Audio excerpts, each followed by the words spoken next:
I think what you're saying is that you have to kind of take in your strength and lead with your strengths as well in your career. Absolutely. And this reminds me of like this pivot triangle that I often talk about, which is like if you are pivoting somewhere, like you don't want to pivot on all three corners of the triangle. Otherwise, you're kind of left with nothing and it's really hard. And especially now where, the job market is tough, leading with your strengths and, even if it's a lateral move, sometimes lateral moves aren't considered like the best, like the most, successful parts of it. But you really are trying to go in with knowing and with your strengths so that you are more successful wherever you go. So I really kind of like that. And I wanted to just emphasize that a little bit more. That also, like you talked about Sheryl Sandberg and what she mentioned about, careers being a jungle gym.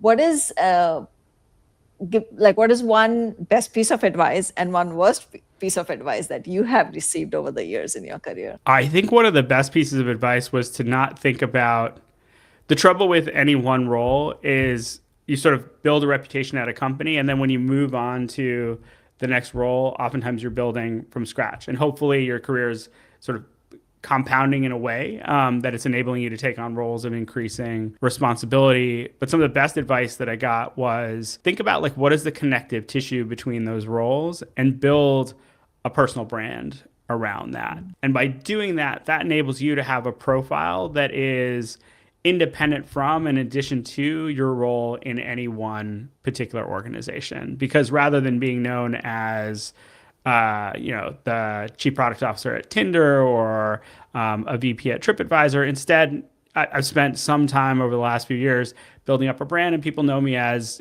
someone who's thoughtful about product leadership and product strategy, irrespective of any one role. And I think that's really helped me develop this career where I've been able to work with lots of different companies and do something that I really enjoy. So that's one of the best pieces of advice that I've gotten. And that's something that I build, that I tell anyone who's looking for a new role is think about your personal brand and how to get that brand online.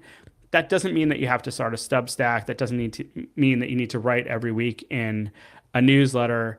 But it does mean that you should think about what are the things that you are uniquely an expert in and create a little bit of content around those. Create some articles on LinkedIn or create a website. Every single designer has to have a portfolio in order to be considered for roles.